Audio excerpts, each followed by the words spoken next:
నేను నా భార్య అంటుంటుందండి, బ్రతికితే ఒక్కరోజైనా సరే రామోజీరావు గారిలా బతకాలి మనిషి అన్నవాడు అని. సో అటువంటి రామోజీరావుని కలవడానికి వెళ్ళినప్పుడు మీరు ఆస్కార్ తీసుకురండి ఇంటికి అని ఆయన అంటే నేను ఆశ్చర్యపోయాను.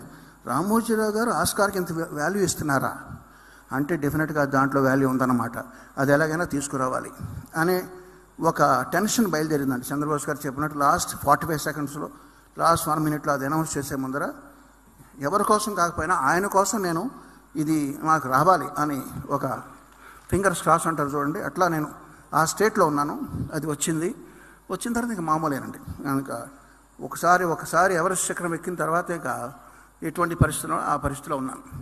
నేను నా భార్య అంటుంటుందండి, బ్రతికితే ఒక్కరోజైనా సరే రామోజీరావు గారిలా బతకాలి మనిషి అన్నవాడు అని. సో అటువంటి రామోజీరావుని కలవడానికి వెళ్ళినప్పుడు మీరు ఆస్కార్ తీసుకురండి ఇంటికి అని ఆయన అంటే నేను ఆశ్చర్యపోయాను. రామోజీరావు గారు ఆస్కార్కి ఇంత వాల్యూ ఇస్తున్నారా అంటే డెఫినెట్గా దాంట్లో వాల్యూ ఉందన్నమాట. అది ఎలాగైనా తీసుకురావాలి అనే ఒక టెన్షన్ బయలుదేరిందండి. చంద్రబోస్ గారు చెప్పినట్టు లాస్ట్ 45 సెకండ్స్లో, లాస్ట్ 1 మినిట్లో అది అనౌన్స్ చేసే ముందర ఎవరి కోసం కాకపోయినా ఆయన కోసం నేను ఇది మాకు రావాలి అని ఒక ఫింగర్స్ క్రాస్ అంటారు చూడండి, అట్లా నేను ఆ స్టేట్లో ఉన్నాను. అది వచ్చిన తర్వాత ఇంకా మామూలేనండి. ఇంకా ఒకసారి ఎవరెస్ట్ శిఖరం ఎక్కిన తర్వాత ఇక ఎటువంటి పరిస్థితిలో ఆ పరిస్థితిలో ఉన్నాను.